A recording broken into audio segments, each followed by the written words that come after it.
Flávia, hoje nós vamos falar sobre um tema tão importante que até amedronta muitas pessoas, até pelo envelhecimento que nós estamos, assim, cada vez mais comum na nossa sociedade.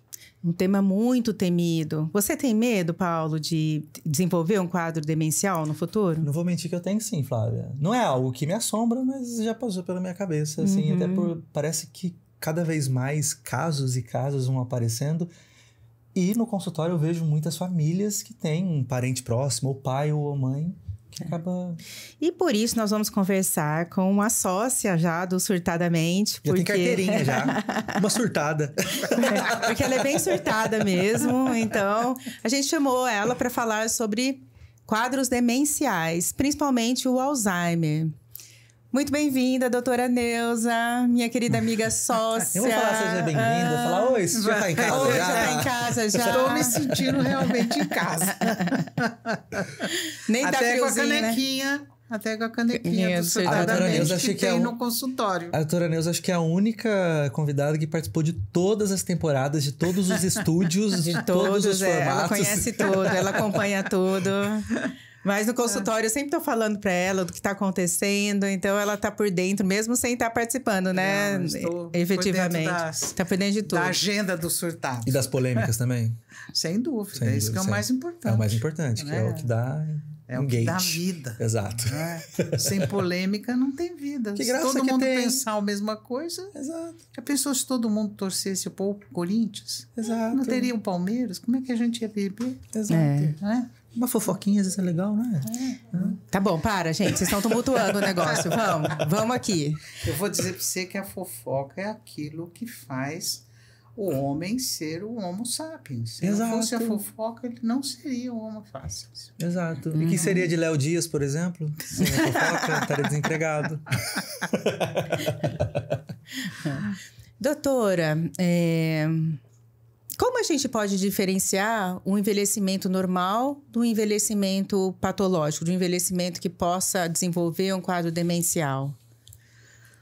Eu acho que isso é importante porque hoje, né, como o Paulo estava falando, com esse envelhecimento da população, né, nós nunca tivemos uma população de pessoas acima dos 60 anos como estamos tendo. Né? Então, hoje a gente vê que o índice de mortalidade está diminuindo aumentando e o de natalidade diminuindo. Então, nós estamos chegando a um momento em que você tem uma população idosa muito relevante. E é claro que essa população idosa, ela começa a ter os problemas próprios da idade. Então, nós estamos tendo mais diagnósticos de Alzheimer, não é porque o Alzheimer está chegando e ficando, não, é porque a população está envelhecendo e isso faz com que esse diagnóstico aconteça, né? Agora, a questão demencial é uma questão, vamos dizer assim, que esbarra numa patologia do envelhecimento. Agora, o envelhecimento normal é uma coisa da vida, né? Ainda é a nossa melhor opção, é melhor envelhecer do que morrer, né? Então, vamos envelhecer, mas vamos envelhecer bem. Então, o envelhecimento normal, ele traz restrições, né? Você já, embora a sua cabeça às vezes pense com 30 anos, o seu corpo já não responde como você tinha 30 anos. Sim. Então, você considerar, né, as suas dificuldades é importante. Tomar cuidado, ter os seus esquecimentos normais, né? Às vezes você chega na porta da geladeira e fala, o que eu vim buscar aqui? Né? Mas daí a pouco você... não, eu vou pegar o leite. Você lembra. Nossa, como é que chama aquele negócio? Sim, às vezes tem 3 pessoas que eu conheço que gostam muito de conversar e elas falam, não, aquele negócio, você lembra daquilo, que não sei o quê, mas ninguém falou nada, mas todas se entenderam, né?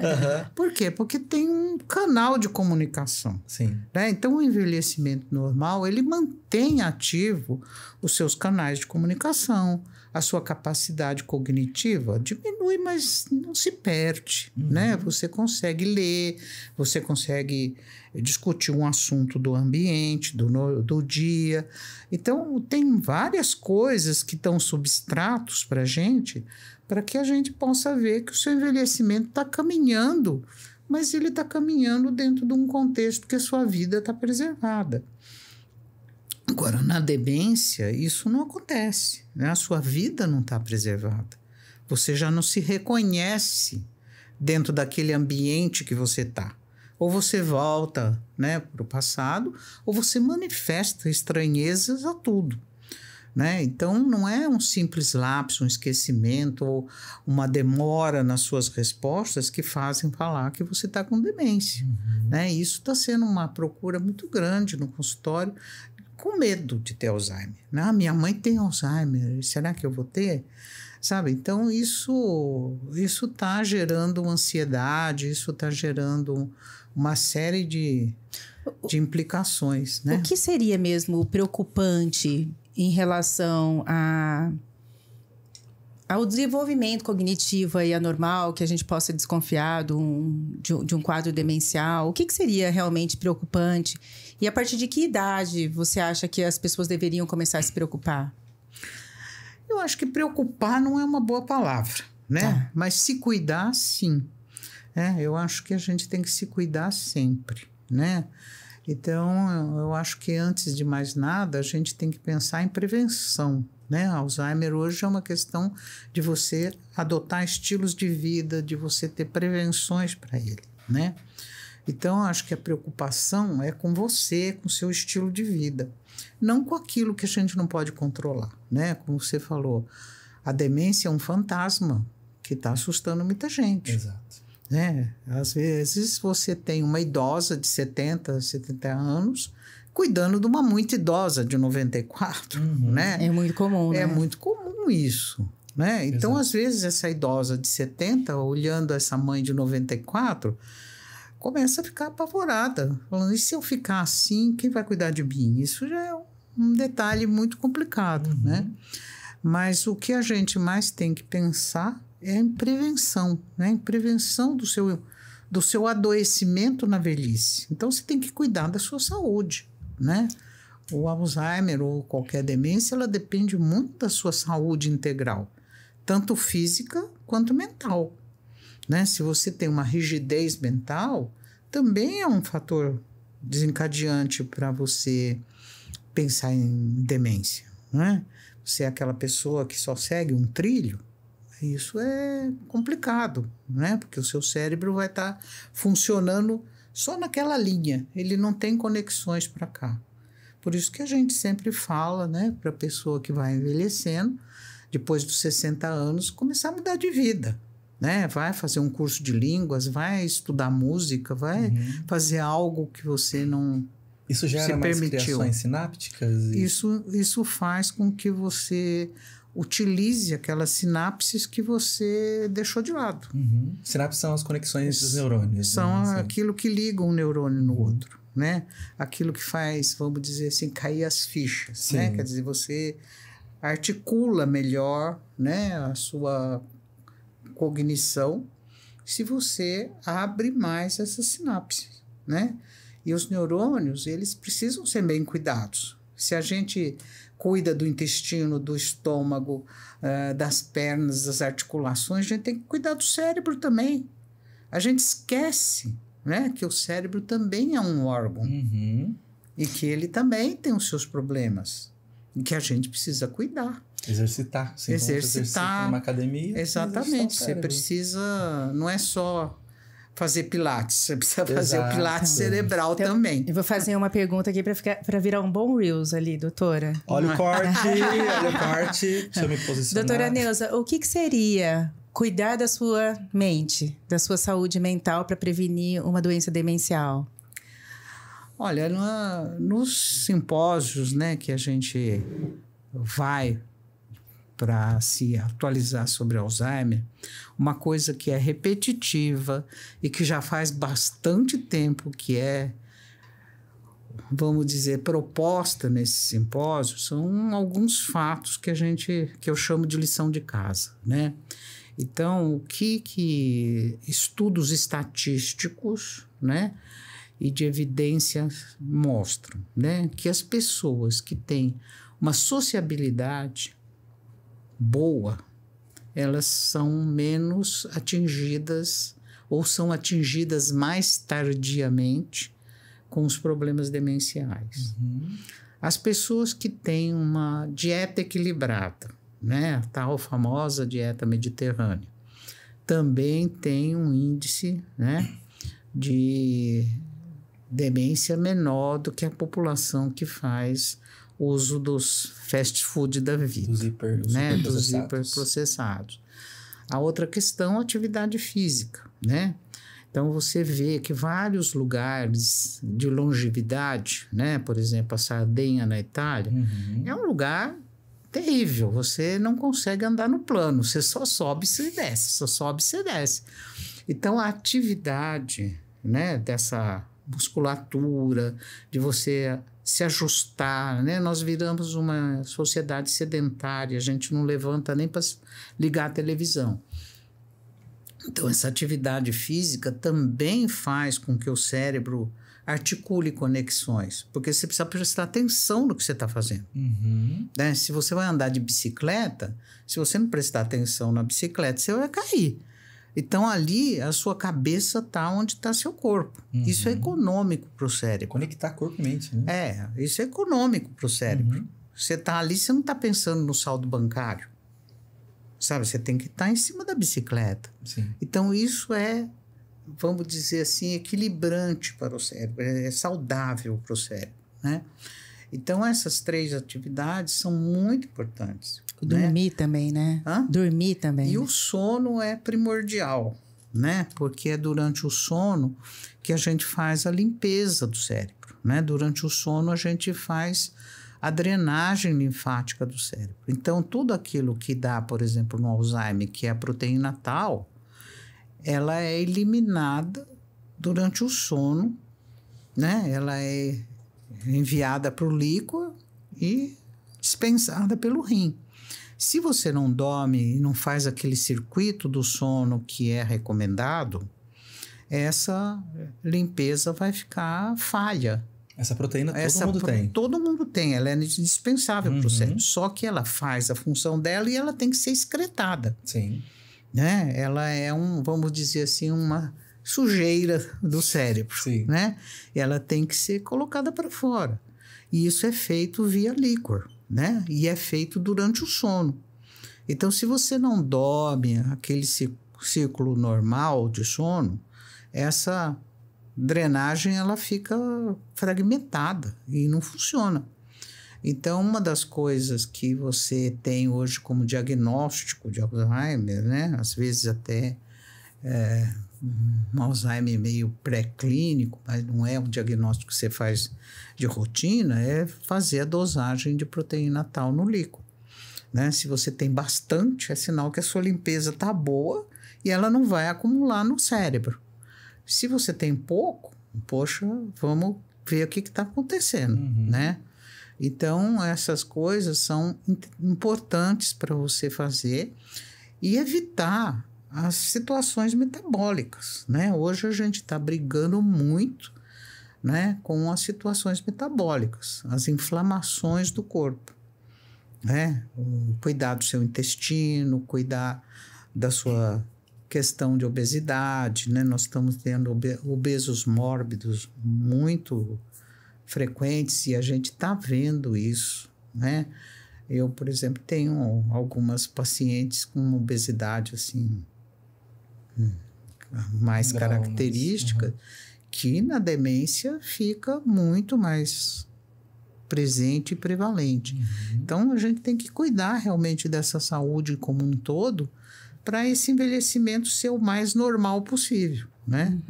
Então, esses são momentos da vida que a gente tem que repensar, né? Doutora, assim, acho que é uma coisa que muitas pessoas têm dúvida. O que acontece no cérebro de uma pessoa com demência? É a estrutura que mexe? Qual que é?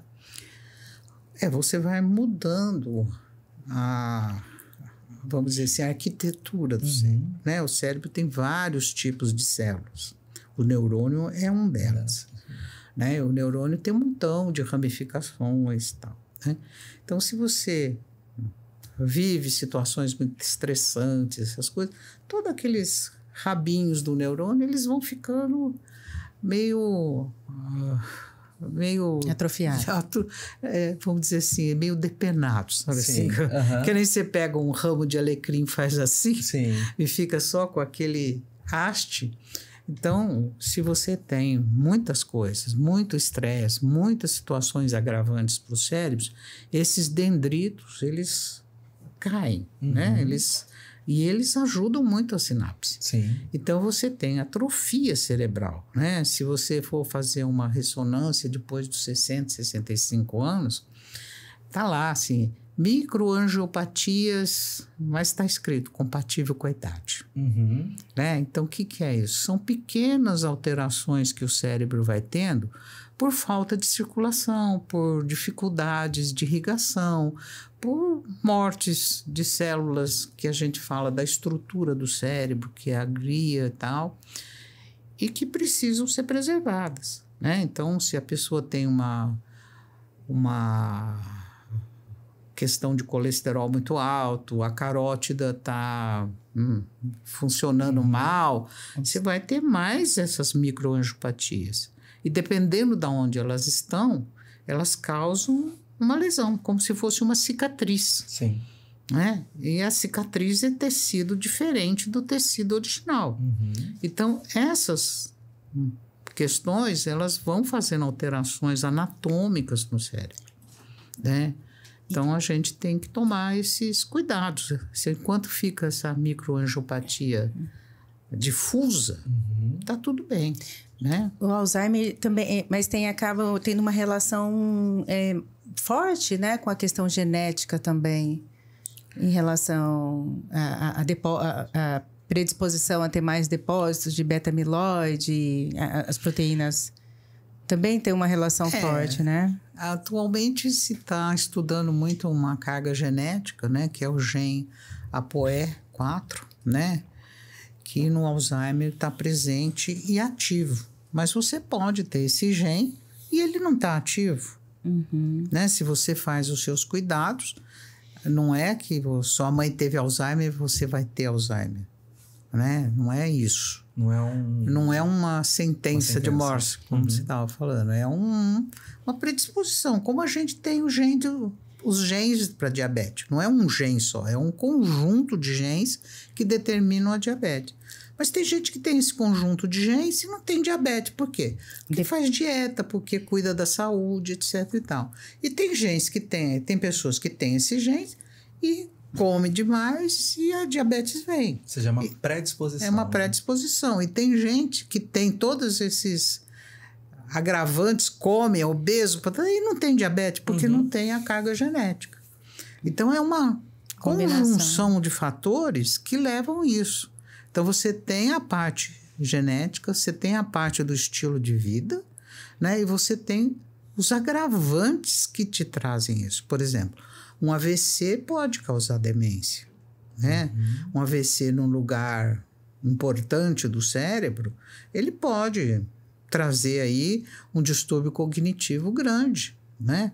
Então, um acidente de bater a cabeça, sabe? Fazer uma série de coisas, podem causar lesões no cérebro que alteram o teu sistema cognitivo, né? Outro fator importante também, né, doutora, é a questão de tratar, né, os quadros depressivos, né? Quadros depressivos crônicos, transtorno afetivo bipolar, que não tem um tratamento, não se estabiliza, acaba também aumentando a predisposição a ir para um quadro demencial. Exato. Então, se tratar, né, em relação à saúde mental, isso, é né? importante não só para a questão aguda lá do sofrimento, mas a questão preventiva também, né? Isso também está... e uma das coisas que a gente conversa bastante nessas questões de quadros demenciais é que, às vezes, a depressão ela vem como um antecedente, um pródromo, né? Uma coisa assim que pode estar indicando um começo disso, né? Porque às vezes a pessoa traz esse sofrimento que a Flávia falou, da vida, né? Um processo... Porque a depressão, a ansiedade, elas são potenciais lesivos para o cérebro, né? Então, se você não cuida disso, né? Por exemplo, a depressão hoje é considerada uma síndrome inflamatória metabólica. Então, ela causa alterações no cérebro. E se você não trata, né, essas alterações, elas vão ficando muito maiores. Então, isso é um predisponente grande. Não é que todo deprimido vai ter Alzheimer, Sim. mas é um fator a mais para você juntar nessa situação. Mas é um fator assim, importante para que as pessoas não deixem o quadro agravar, cronificar, não procurar tratamento, né? É algo assim, uma outra... como que eu posso dizer? Um outro determinante, assim, para que você procure mesmo tratamento. Eu acho que é mais um saúde fator mental para a gente também, poder né? ver que a saúde mental precisa ser encarada, né? Eu acho que hoje está se olhando melhor para a saúde mental, né? Porque se você passa a sua vida inteira dentro de um quadro de saúde mental agravada, com certeza o seu envelhecimento vai ser muito mais complicado do que uma pessoa que realmente ou não teve esses acontecimentos ou tratou desses acontecimentos. Direitinho, né? Porque o que a gente vê muito é o pessoal se negando a tratar, por exemplo, a depressão, a tratar o alcoolismo. Negligenciando tudo isso, né? Sabe, o alcoolismo também é um quadro extremamente agravante para o cérebro. E muita gente acha que não, é normal, eu bebo, mas eu não faço nada. Não, eu bebo uma garrafa de uísque no fim de semana, mas eu fico em casa, eu não causo problema, segunda-feira eu vou trabalhar. Mas isso daí é um agravante. E isso também a gente vê como determinante de processos degenerativos do cérebro, né? Doutora, não sei se a senhora chegou a assistir aquele filme, se não me engano, o nome é Alice. Sim. Que conta a história de uma professora, uma doutora universitária e que traz a questão do Alzheimer precoce. Exato. Apesar de ser raro, acontece, tem motivos, não se sabe... O Alzheimer sempre foi considerado uma demência, vamos dizer assim, da pessoa mais jovem. Não é aquela demência dos 80, dos 90. Ela já era considerada... Sim, foi. É porque a demência, né, de 60 e 80 é chamada senil. Exato. E o Alzheimer, né, ela foi evidenciada no século XIX. Então, a população nem chegava nos 80, dos 90, né? E ela foi muito estudada dentro do ambiente de hospitais psiquiátricos, né? Então, ela pegou uma população já predisposta, né, a ter isso. E o Alzheimer foi lá e mostrou, né, na histologia de cérebros, o depósito de proteína tal que fica colorido de uma forma diferente. Então, ela sempre foi considerada uma demência dos 60 anos, 60, 64. E a gente vê que esse diagnóstico feito nessa época, ele é mais grave, ele evolui mais rápido e ele realmente, sabe... deixa a pessoa totalmente... deteriorada. Sabe? Bem restrita, né? Assim, de perder linguagem, de perder toda a conexão com o dia a dia, né? Então, isso é bem difícil. Eu conheço duas pessoas que têm parentes. Um é o pai, que tem... O pai super novo, assim, menos não, na faixa dos 50 anos. E ela comentou assim para mim, falou, Paulo, a mudança do meu pai é muito abrupta, assim, desde que a gente teve o diagnóstico, e não é tão não é recente o diagnóstico, ela falou assim, Paulo, mudou muito rápido, não é diferente, ela comentou, de outras pessoas que às vezes são mais velhas, com mais idade, é bem mais... Pelo menos pelos relatos delas, é bem mais... E tem também muitas situações, né? Hoje, pessoal está falando muito dessas demências traumáticas, né? Tipo, jogador de futebol que cabeceava muito, né? Que foi o Bellini. E aí foi feito um Maguila. O Maguila, eu tava tentando lembrar o nome dele, Maguila. É trauma, né? No pré-frontal, é a concussão. É a concussão. É diversas concussões cerebrais que acabam levando a uma demência precoce. Mas aí não é o Alzheimer. Sim. Né? O Alzheimer é essa demência. Antigamente só se podia fazer o diagnóstico de Alzheimer pós-morte. Porque era como o Alzheimer fez os primeiros diagnósticos. Agora não, agora com essas imagens, com esses desenvolvimentos que a gente está tendo, está começando a se trabalhar a possibilidade desse diagnóstico vir por imagem. Sim. Ainda tem muita discussão sobre isso, não é batata que isso aconteça, né? Mas está se caminhando para isso. E as medicações futuras estão se caminhando para detectar quem são as pessoas mais predispostas ao Alzheimer.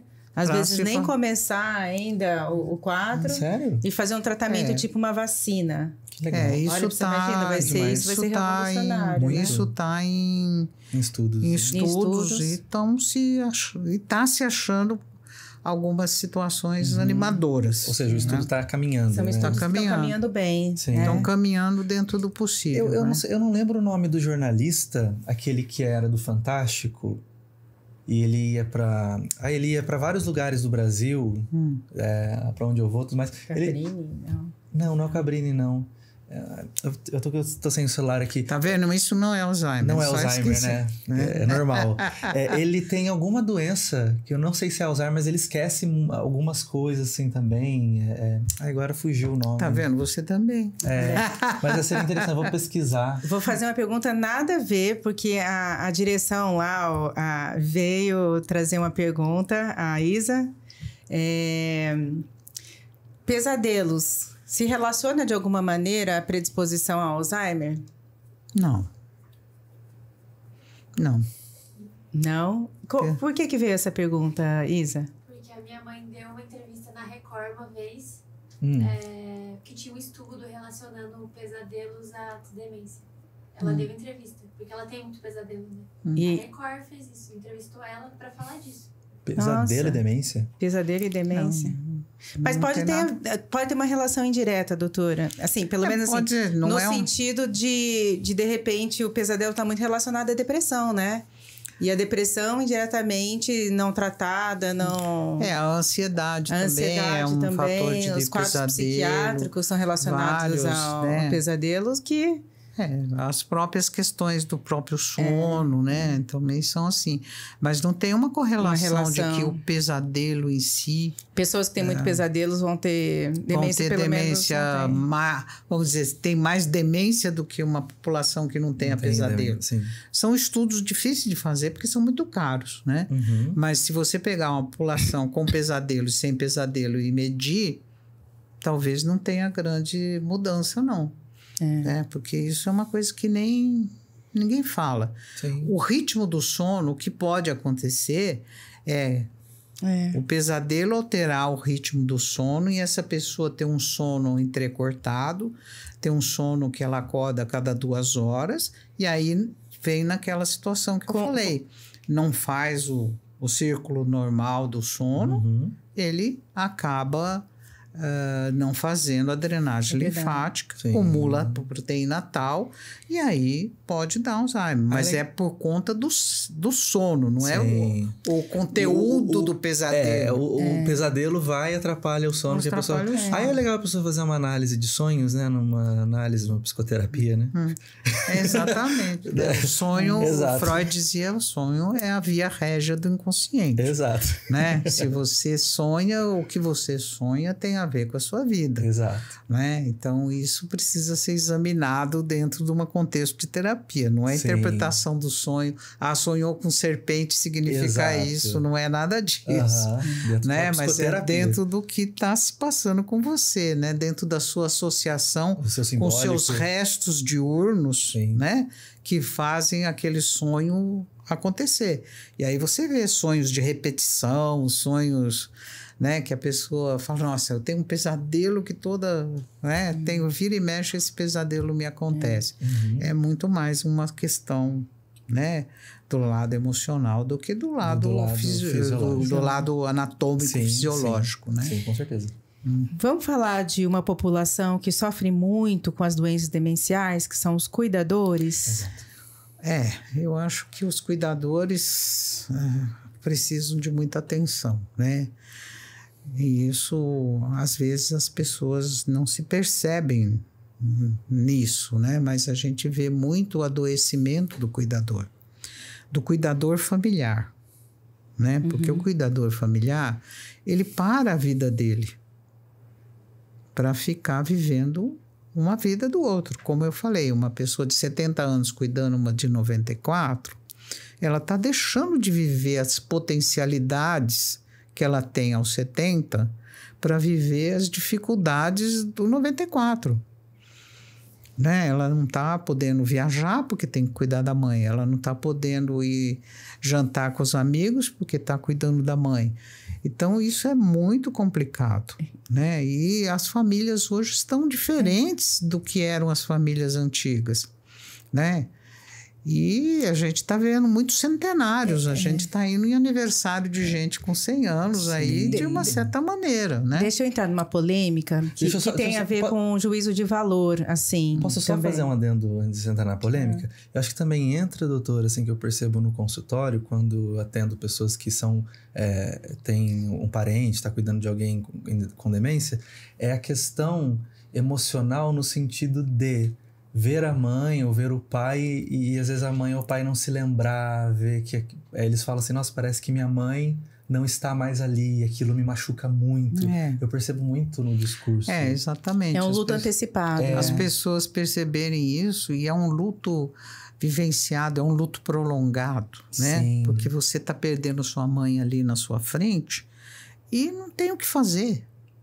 Escorre pelas suas mãos, né? Você fica impotente. Sim. E essa sensação de que tudo que você faz não ajuda, né? Se você tá lá, não ajuda. Se você não vai, não ajuda. Se você leva para passear, não ajuda. Se você... Sabe, é uma coisa que mexe muito com a impotência. E a pessoa acaba deprimindo. Então, o cuidador, ele acaba sofrendo, ele acaba tendo problemas dele, com a vida dele, com a pessoa dele, e muita culpa, né? Porque às vezes a pessoa fala, não estou dando conta, eu vou contratar um cuidador. Nossa, mas eu vou deixar minha mãe com um cuidador? Ou então vou pôr a minha mãe numa instituição? Então, essa pergunta que eu queria entrar. É uma questão senhora. Muito séria isso. É essa questão que eu queria entrar para discutir e quebrar um pouquinho desses estigmas, que é uma polêmica, tem a ver com juízos de valores, tem a ver com gerações, que assim, existe muita briga entre a família, muitas acusações, muito julgamento da família que decide colocar o paciente, o familiar demenciado ou não, até só idoso, numa clínica, né, de longa permanência. Né? E aí, assim, o que a gente pode falar em relação a esse estigma para as pessoas sofrerem menos? Eu acho que a gente tem que trabalhar o estigma, né? Eu acho que quando você fala casa de repouso, dá a impressão, assim, que você está abandonando. Como você fala em asilo, né? Você foi na festa junina do Asilo Santo Antônio, né? Aqui em São José. Era uma situação de abandono, uma situação de quem não tinha ninguém e ia para o asilo, né? Que era uma obra social. Que era uma obra social, geralmente religiosa, uma né? Geração passada, né? Então, hoje, né, você está vendo o quê? Que tem muitos equipamentos, vamos chamar assim, né? Residenciais sêniores, estão mudando os nomes, né? Para não ficar aquilo de casa de repouso. Porque asilo, casa de repouso e asilo ficou como abandono. Hoje a gente está vendo várias instituições que a gente chama de longa permanência que se estruturam para cuidar do idoso, né? Se você vai cuidar do idoso, às vezes É uma dificuldade com o banho, por exemplo, pode cair, pode dificultar. É difícil, né? Imagina uma pessoa de 70 ajudando uma de 90 a tomar banho. Exato. Pode ser as duas caírem. Nesses residenciais, o pessoal está ficando mais treinado. A gente está vendo que essas instituições estão mais preocupadas em selecionar mão de obra e treinar a mão de obra para cuidar dessa clientela, né? E que tudo bem, né? Tudo bem, pode ajudar a qualidade de vida de todos ali. Exato, eu acho que pode dar... Não só do paciente, mas também do cuidador, né? Que está adoecendo junto, que está adoecendo junto. Às vezes a família não tem condições, tem que trabalhar, tem que fazer uma série de coisas, não pode ficar. Sim. E se você contrata pessoas, às vezes você também não sabe como é que está gerenciando isso, porque você não vai ficar lá, né? Então, às vezes, é mais seguro para o paciente e para a família ter uma institucionalização. E a qualidade claro que de a vida. gente precisa olhar onde vai colocar, né? Eu acho que tem muito aquela ideia de que casa de repouso é um depósito de idosos esperando a morte. Né? E eu acho que isso a gente tem que rever, né?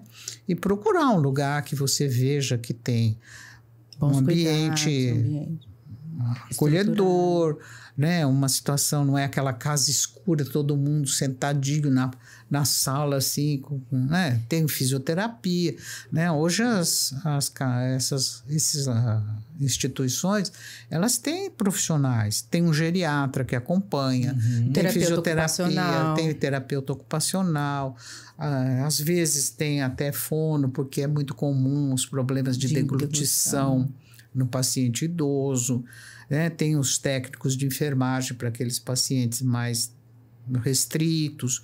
Então, você troca uma situação de grande dificuldade da família por uma questão de segurança para o paciente e de um certo conforto para a família. Mas a família se sente assim, muito criticada internamente. Muito julgada socialmente. Mesmo que a sociedade não esteja julgando, a família sensação né? Sim. Por exemplo... Eu tenho muito paciente que sofre disso, assim, e que tem uma briga interna entre a família grande. também. Mas eu tenho uma conhecida que eu trabalhava perto dela e ela, filha única, também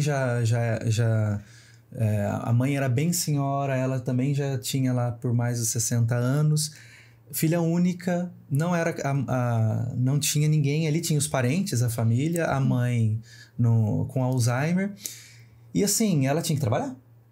E ela, quando a mãe foi avançando, ela ficou assim, o que eu faço agora? Cuido da minha mãe, mas daí como que eu vou pagar as contas, o que eu vou fazer? E ela estava numa crise, chorando, porque ela colocou a mãe numa casa de repouso. Porque a família começou a criticar muito ela, falando que ela largou a mãe, blá, blá, blá, enfim. Aí só fiz a pergunta para ela assim, e cadê as pessoas? Quando você estava cuidando da tua mãe, quando você estava dando banho nela, alguém foi te ajudar? Ela falou, não. Eu falei, pronto. Eu acho que só isso já te responde. E você tá largando a tua mãe? Ela, não tô largando a minha mãe. Eu vejo que minha mãe tá sendo cuidada até com mais qualidade. Eu falei, pronto, traga isso para você. Quem mais te critica é quem menos faz.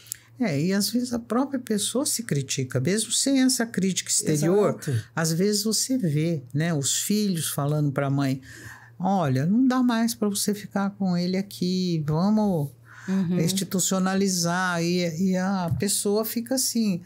Não, eu tenho que... Não posso abandonar.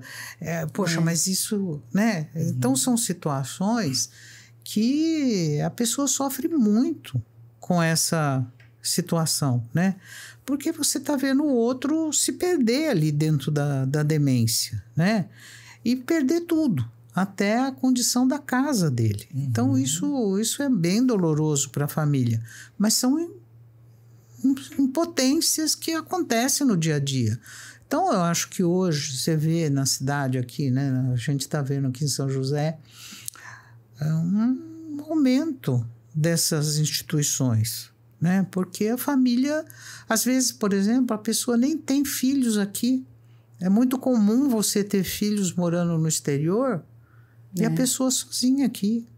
E tem pessoas que até não estão com quadro de demência que gostariam de ter um local para morar que tivesse uma assistência e que elas pudessem manter as independências, a capacidade de vida delas. Nos Estados Unidos já tem muito, né? Não, na Inglaterra, vilas, né? Nos Estados Unidos, isso é muito frequente você ter isso, né? E fora essas outras instituições que têm realmente um paciente demenciado. Né? Então, a gente tem que pensar que a população idosa é uma população que precisa de uma assistência. Exato. Né? Não precisa de travas, mas precisa de uma assistência. E cada vez mais as famílias estão tendo menos filhos, né? É frequente isso que você falou. De não ter como. De ter uma filha única e ela não tem como cuidar. Não tem como cuidar. Porque meu pai, por exemplo, tinha 10 irmãos. Mas você vê, junta 10, não você vê que 10, né? Eu sempre falava assim, uma mãe cuida de 10 filhos, 10 filhos não cuidam de uma mãe. Exato. Né? Porque sempre sobra para um, né? E às vezes as outras pessoas criticam aquele um. Exato. Nossa, mas você não viu que ela estava assim? Você não viu aquilo? Você não chamou fulano? Pô, mas é um que está cuidando, os outros 10... Só estão assim, falando, olha, eu paguei, tá? Sabe? E às vezes são aqueles que vão ser contra colocar numa instituição, porque vai ficar muito caro. Exato. Não tem condições, mas são os primeiros a criticar aquele que cuida. Mas não se oferece. Então fica o fim de semana, eu fico para você sair, não, sabe? E vai colocando, eu percebo muito isso. Vão colocando assim, mas você é solteira. Eu tenho filhos. E às vezes os filhos nem precisam mais de cuidado, mas eu tenho filho, tenho meu marido para cuidar. Você não tem como se ser solteiro fosse que a pessoa não tivesse vida, né? Exatamente. Fosse já designado, né, para ser o cuidador, né? E não é assim. E o perfil do cuidador também precisa ser, porque tem gente que não tem perfil de cuidador. Sim.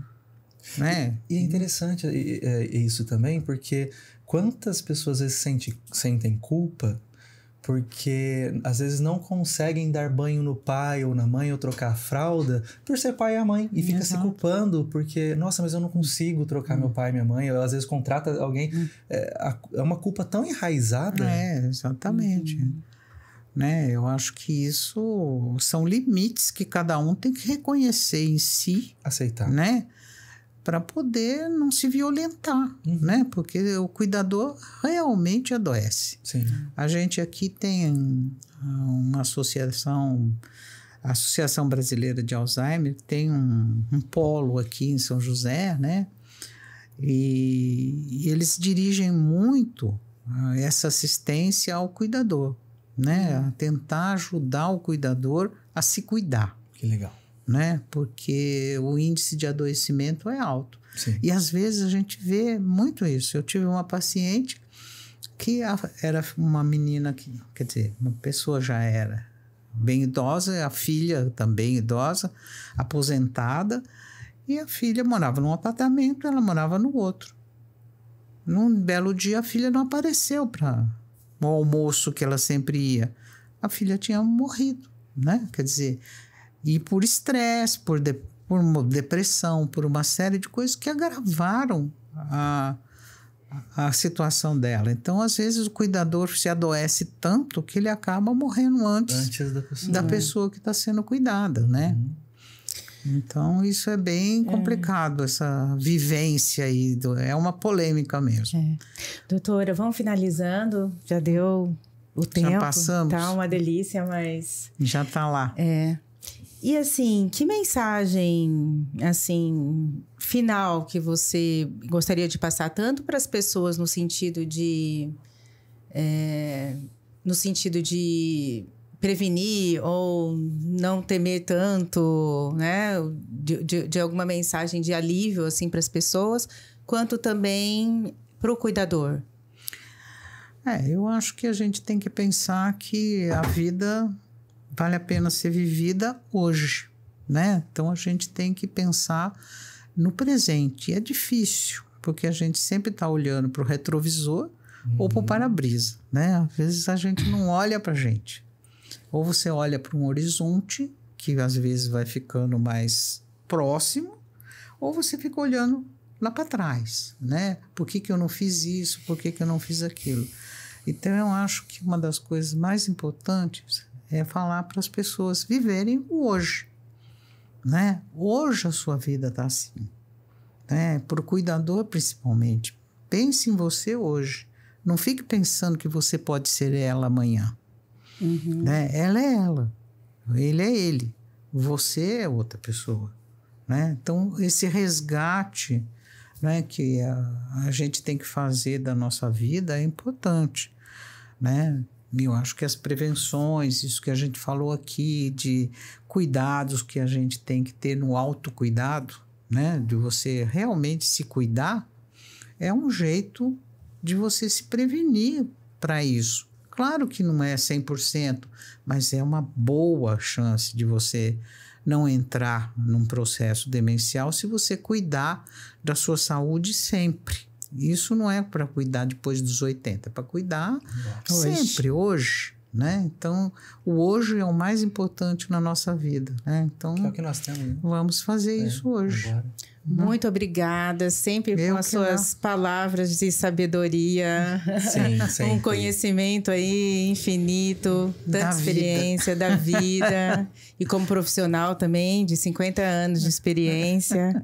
Muito obrigada, sempre abrilhantando aqui os nossos episódios. Eu fico contente de estar podendo aqui partilhar com vocês e viver o hoje com pessoas muito mais jovens do que eu, ou como ela disse, quando a senhora formou, eu nasci. E quando a Flávia se formou, eu que nasci.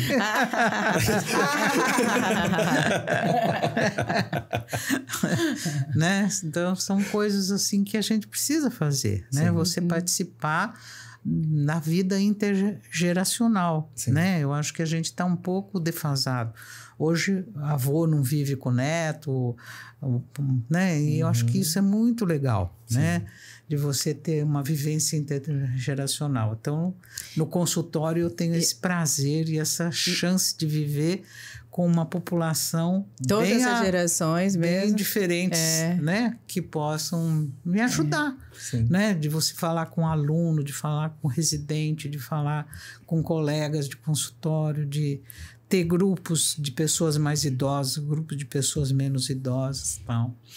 E a doutora Neuza vive realmente intensamente. Será que esse é o seu segredo? Acho que hoje essa interação social tão plena, né?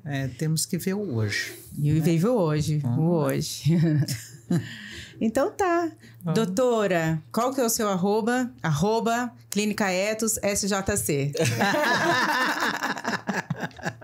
O meu é isso ela que sabe. Eu que sei do arroba ela dela. que cuida das redes de doutora.